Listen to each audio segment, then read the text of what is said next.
Hello everyone, welcome back to PCM tutorials. Physics में आज हम लोग नेक्स्ट टॉपिक स्टार्ट कर रहे हैं, deducing relations among the physical quantities. Physical quantities में हमें रिलेशंस कैसे डिड्यूस करने हैं।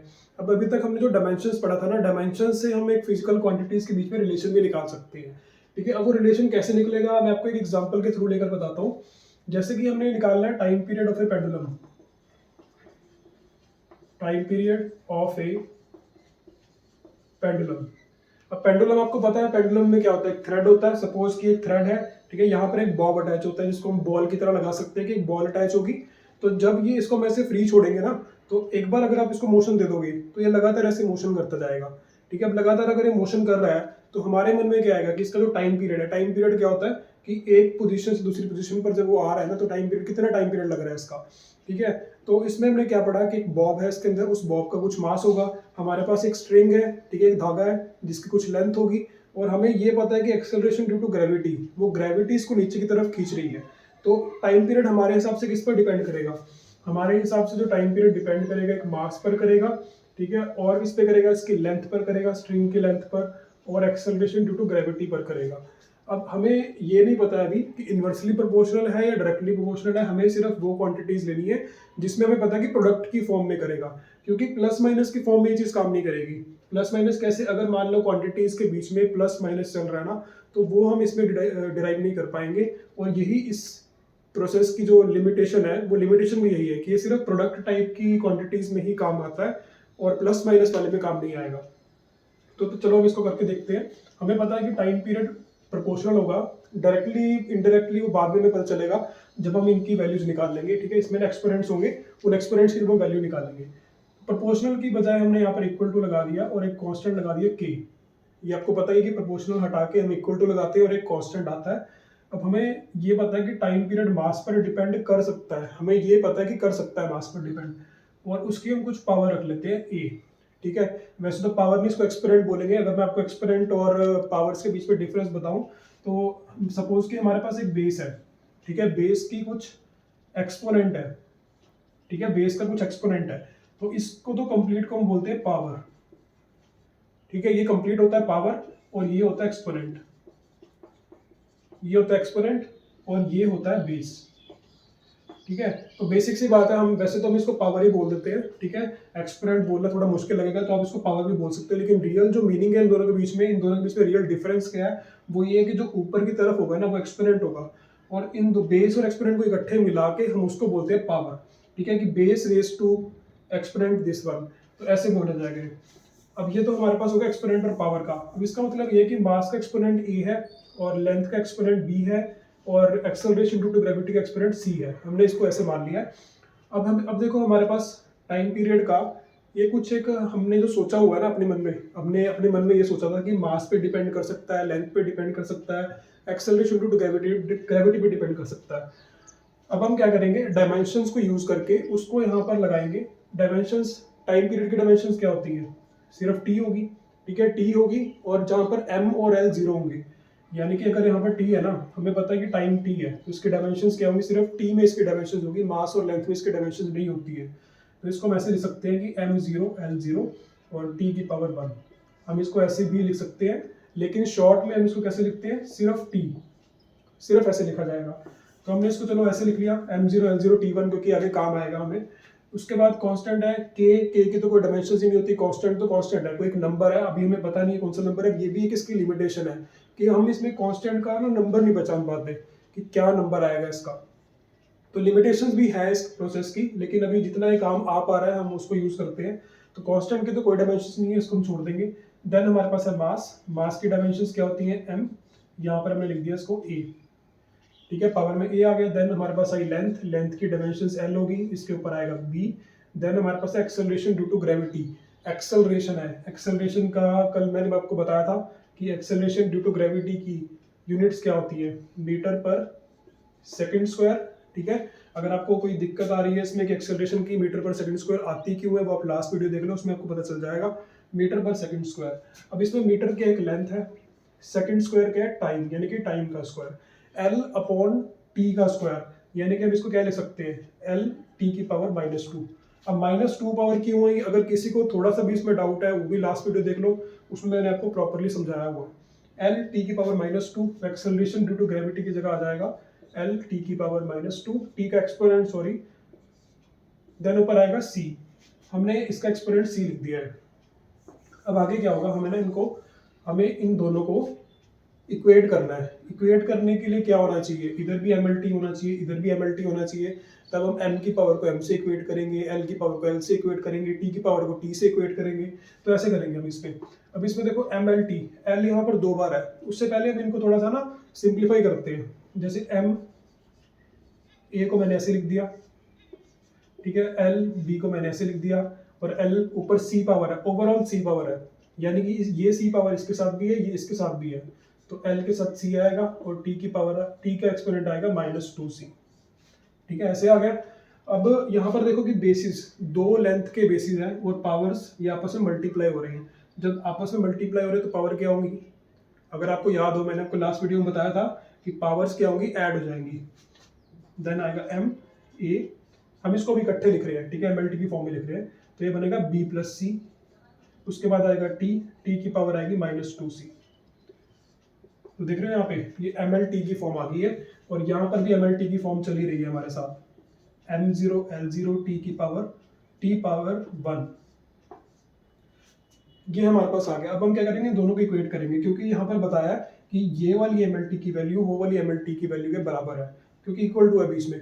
ठीक है, जब बराबर होगी इसका मतलब क्या होगा, जो m की पावर इधर होगी वही m की पावर उधर होगी। ठीक है, जो यहाँ पर l की पावर है वही वहाँ पर l की पावर होगी। तो यहाँ से क्या आ रहा है कि 0 और a, यानी कि a तो 0 है, b + c ये भी 0 है, यानी कि b + c 0 है। देन 1 है, और यहाँ पर है -2c, यानी कि -2c 1 के बराबर है। ऐसे हो गया। देन a तो 0 है, ये तो हमें पता चल गया कि a की वैल्यू 0 आ चुकी है। b और c, यहाँ से अगर हम c की वैल्यू निकाल लें, उसको यहाँ पर पुट करें, तो b की वैल्यू भी आ जाएगी। तो यहाँ से अगर मैं देखूँ कि -2 जो है इस c के साथ मल्टीप्लाई हो रहा है, तो वहाँ जाकर क्या हो जाएगा, डिवाइड हो जाएगा, ये बनेगा -1/2। तो c की वैल्यू हुई -1/2, इसको भी हमने लिख लिया यहाँ पर। अब इस c की वैल्यू को अब यहाँ पर पुट कर दो, तो ये बनेगा -1/2 is equal to 0, plus minus minus होता है, b -1/2 इज इक्वल टू 0। अब आपको पता है ये -1/2 उधर जाकर प्लस हो जाएगा, तो 0 के साथ प्लस होगा 1/2, ये आंसर आने वाला है। तो b की वैल्यू आ गई 1/2। ये वैल्यू जो हमारे पास आ चुकी है, इसको हम इक्वेशन नंबर 1 दे देते हैं। ये वाली जो वैल्यूज है ना, हमने उस इक्वेशन में पुट करनी है, फर्स्ट वाली इक्वेशन में। तो उसके बाद क्या आएगा, ये बन जाएगा t is equal to k m a की पावर, यानी कि a 0 है तो यहाँ पर 0 आएगा।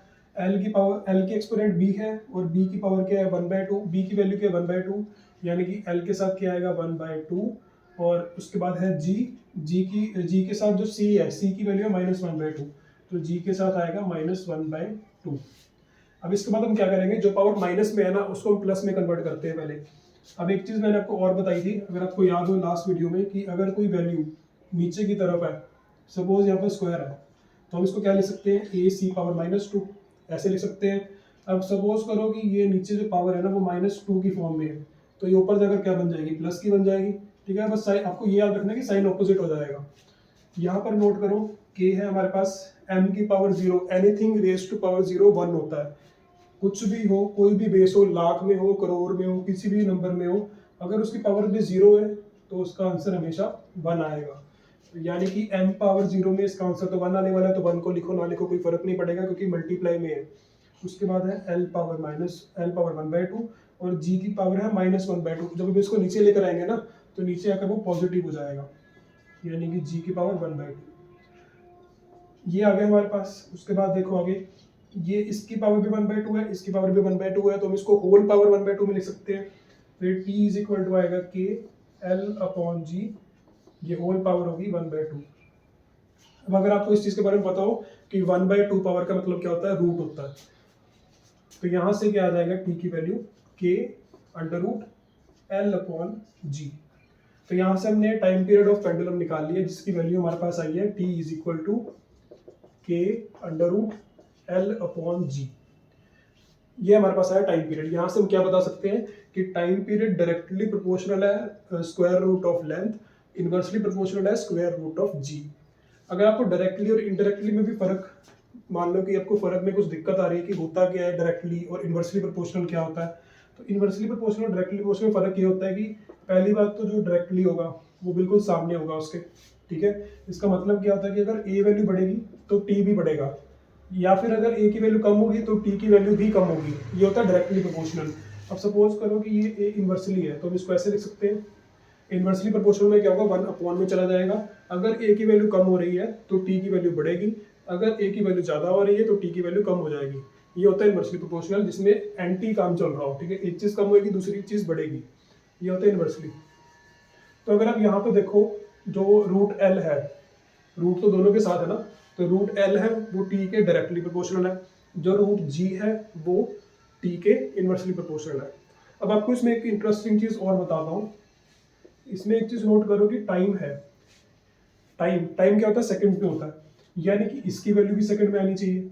अब आपको देख के लग रहा होगा कि सेकंड में कैसे आएगा ये, क्योंकि इसमें लेंथ भी है, एक्सेलरेशन ड्यू टू ग्रेविटी भी है, तो ये टाइम में कैसे कन्वर्ट हो जाएगा। यहाँ पर नोट करो हमारे पास के है, कांस्टेंट की तो कोई यूनिट्स नहीं होती, कोई डायमेंशन नहीं होती, तो कांस्टेंट को तो छोड़ दो। रूट में क्या है हमारे पास लेंथ है, लेंथ होती है मीटर में, लेंथ होती है मीटर में अगर हम एम के सिस्टम लेके चले। और हमारे पास फिर acceleration due to gravity, acceleration due to gravity क्या होती है मीटर पर सेकंड स्क्वायर, मीटर पर सेकंड स्क्वायर।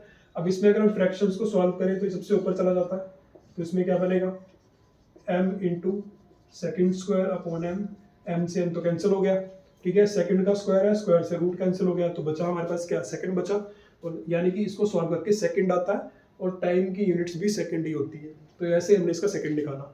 अब एक चीज मैं आपको और बता देता हूँ कि जब फ्रैक्शंस आप सॉल्व कर रहे हो ना, सपोज आपके पास एक फ्रैक्शन है a अपॉन बी और हमें इसको डिवाइड करना है c अपॉन डी के साथ, तो इसमें आप क्या करोगे, इस b को नीचे ले आना c के पास और b चला जाएगा सबसे ऊपर, सबसे नीचे वाला सबसे ऊपर जाएगा, इसको जरूर ध्यान रखना। तो यानी कि क्या बन जाएगा AD अपॉन BC। या एक तरीका आपको और बताता हूँ डिवीजन करने का, फ्रैक्शंस को डिवाइड करने का। जैसे suppose A upon B division हो रहा है C अपॉन डी के साथ, वैसे तो आपको पता ही होगा इसके बारे में कि A अपॉन बी लिखेंगे हम, तो ये फ्रैक्शन में जो डिवीजन है ना, इस डिवीजन को मल्टीप्लाई में कन्वर्ट कर दो और इसका हो जाएगा रेसिप्रोकल, रेसिप्रोकल यानी कि इसको उल्टा ही करना है हमें। तो यहाँ से भी आंसर क्या आ रहा है AD अपॉन BC। इसमें क्या है कि थोड़ा टाइम वेस्ट हो सकता है कि आप पहले उसको डिवीजन की फॉर्म में लिखोगे फिर मल्टीप्लाई करोगे, तो इस बेटर ये है कि आप इसको ये चीज़ समझ लो कि जो नीचे वाला ऊपर वाले का डिनोमिनेटर है वो नीचे वाले के न्यूमरेटर पे चला जाएगा और सबसे नीचे वाला सबसे ऊपर जाएगा। तो देखो दोनों के आंसर सेम ही आ रहे हैं, ये ज़्यादा इजी पड़ेगा, इसको आप सीख लो। नेक्स्ट टॉपिक है order of magnitude. Order of magnitude जो हमारे पास है ना, हम थोड़ा कैलकुलेशन को सिंप्लीफाई करने के लिए यूज़ करते हैं। अब सिंप्लीफाई कैसे करेंगे, जैसे हमारे पास फिजिक्स में जो आंसर्स हम लिखते हैं ना, वो हम ऐसी फॉर्म में लिखते हैं a इंटू 10 की पावर b, या सपोज हम इसी चीज़ की आदत डालते हैं, हम इसको एक्सपोनेंट बोलने की कोशिश करते हैं, ठीक है, क्योंकि मेरे मन में भी ये पावर की फॉर्म में ही है, ठीक है, लेकिन हमें पता है कि एक्चुअल में क्या एक्सपोनेंट होता है, तो हम इसको एक्सपोनेंट बोलेंगे, ठीक है। जहाँ पर मेरी मिस्टेक होगी आप उसको करेक्ट कर लेना। तो यहाँ पर a into 10 power 10 exponent b है हमारे पास, तो ये हमारे पास है ऑर्डर ऑफ मैग्नीट्यूड। जैसे कि हम ऑर्डर ऑफ मैग्नीट्यूड तो मैं आपको बताऊंगा, लेकिन ये इस फॉर्म में हमें आंसर को सॉल्व करना होता है, कोई भी फिजिक्स में आपको आंसर मिले। अब ऐसी फॉर्म में सपोज हमारे पास बहुत सारी वैल्यूज होती हैं, जैसे हमारे पास है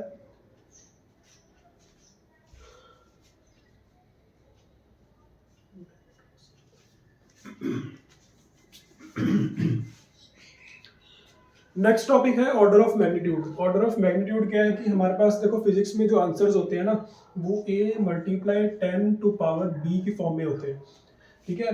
अब इसमें देखो एक चीज़ ना, मेरी भी मिस्टेक हो रही है इसके अंदर कि मैं इसको पावर बोल रहा हूँ, लेकिन पावर नहीं एक्सपोनेंट बोलना है, ठीक है। तो इसको ध्यान रखना, जहाँ पर मेरी मिस्टेक होगी आप उसको करेक्ट कर लेना कि पावर नहीं, इसको एक्सपोनेंट बोलना है, exponent b। a into 10 exponent b है हमारे पास, इस फॉर्म में हमें आंसर को सॉल्व करना होता है। अब सपोज करो हमारे पास एक वैल्यू है diameter of sun. Diameter of sun क्या होता है 1.39 इंटू 10 टू पावर 9 मीटर, ये होता है डायमीटर ऑफ सन। अब डायमीटर ऑफ सन को हम ऑर्डर ऑफ मैग्नीट्यूड की फॉर्म में सॉल्व कैसे करेंगे। ऑर्डर ऑफ मैग्नीट्यूड हमें क्या बताता है कि जो आपका a है ना, वो a की वैल्यू 1 से लेके 10 के बीच में होनी चाहिए, ठीक है, 1 से लेके 10 के बीच में होनी चाहिए। और जो ऊपर एक्सपोनेंट b है, एक्सपोनेंट b आपको कुछ भी हो सकता है, कोई भी नंबर हो सकता है, वो कोई भी इंटीजर हो सकता है, पॉजिटिव नेगेटिव कुछ भी हो सकता है। ठीक है, अब जो ए की वैल्यू है, अगर हमारी ए की वैल्यू 1 और 5 के बीच में है, ठीक है, यानी कि 5 से लेस है। अगर आपकी वैल्यू, सपोज हमारे ए की वैल्यू, इसको ऐसे लिखते हैं कि अगर ए की वैल्यू 5 से लेस है तो हम इसको क्या लिखेंगे, 1, तब हम इसको 1 लिखेंगे। अगर ए की वैल्यू 5 से बड़ी है, यानी कि 5 और 10 के बीच बीच में है, तो हम क्या करेंगे, इसको 10 लिखेंगे। ये ऑर्डर ऑफ मैग्नीट्यूड हमें बताता है। अब हमारे पास देखो कि ये वाली वैल्यू है, हम इसको ऑर्डर ऑफ मैग्नीट्यूड की फॉर्म में कैसे लिखेंगे। 1.39 है, 1.39 5 से तो कम होता है 1.39, जब 5 से कम है तो इसकी जगह हम 1 लिख सकते हैं, यानी कि इसकी जगह तो आ जाएगा 1, इसकी जगह आ गया 1, और यहाँ पर है 10⁹, तो इसका ऑर्डर ऑफ मैग्नीट्यूड क्या आ गया, 10⁹, ये हमारे पास आ गया। तो इसको हम ऐसे सॉल्व करते हैं ऑर्डर ऑफ मैग्नीट्यूड की फॉर्म में। देन हमारे पास एक है diameter of hydrogen atom, diameter of hydrogen atom. अब इसकी वैल्यू होती है 1.06 इंटू 10⁻10 टू एक्सपोनेंट -10 मीटर। ये हमारे पास इसकी वैल्यू है। अब 1.06 फिर से 5 से कम है, तो यानी कि इसको हम 1 मान के चलेंगे, और यहाँ पर क्या आ जाएगा, 10 टू द एक्सपोनेंट -10 मीटर, और हम इसको लिख सकते हैं 10 टू एक्सपोनेंट -10 मीटर, यानी कि इसका ऑर्डर ऑफ मैग्नीट्यूड ये वाला आ चुका है। तो अगर हम दोनों को कंपैरिजन करें कि डायमीटर ऑफ सन और डायमीटर ऑफ हाइड्रोजन एटम, इन दोनों में कितना डिफरेंस है, कितना डिफरेंस होगा, कितने ऑर्डर ऑफ मैग्नीट्यूड का डिफरेंस होगा। तो ये एक तो है 10⁹ 10 टू एक्सपोनेंट 9, एक है 10 टू एक्सपोनेंट -10। अब इन दोनों के बीच में डिफरेंस देखना है हमें, डिफरेंस कितना है, जो इनके एक्सपोनेंट्स है ना, उन एक्सपोनेंट्स को हम माइनस कर दो, दोनों में गैप चेक करना है ना। अब गैप कैसे चेक करेंगे, अगर आपको मैं एक थोड़ा ब्रॉड वे में बताऊं, तो हमारे पास होती है नंबर लाइन। नंबर लाइन में 0 होता है, और यहाँ पर हमारे पास कुछ नंबर्स होंगे जो कि 9 तक हमें देखना है, तो यहाँ पर लगा लो कि 9 तक नंबर है। उसके बाद -10 है, तो इस तरफ हम -1 -2 करते हुए लास्ट में -10 तक आएंगे। अब इन दोनों के बीच में डिफरेंस कैसे निकालेंगे, बीच में कितने सारे नंबर्स हैं, कितने नंबर्स होंगे, ये वाले और ये वाले नंबर्स होंगे। अगर आप इसको काउंट करना शुरू करो तो -10 -9 -8 -7 -6 -5 -4 -3 -2 -1, ऐसे ऐसे करके हमें गिनना पड़ेगा। तो गिनने से अच्छा हम इसके डिफरेंस निकाल लेते हैं। डिफरेंस क्या है कि 9 और -10 में मुझे डिफरेंस निकालना है, माइनस आ गया, देन ये बनेगा माइनस माइनस प्लस, तो 9 + 10 19, यानी कि 19 का गैप है बीच में। तो 19 का गैप है, इसका मतलब कि 19 ऑर्डर्स बड़ा है सन हाइड्रोजन एटम से। So that's all for today, thank you for watching this video. कल हम लोग क्या करेंगे, इसी लेसन के वर्कड आउट एग्जांपल्स हैं जो आपके बुक में है, सभी एग्जांपल्स को हम सॉल्व करेंगे। उसके बाद हम ऑब्जेक्टिव क्वेश्चन भी सॉल्व करेंगे, एक एक क्वेश्चन हम लोग सॉल्व करेंगे, बिल्कुल टेंशन लेने की जरूरत नहीं है आपको। ठीक है, thank you for watching this video.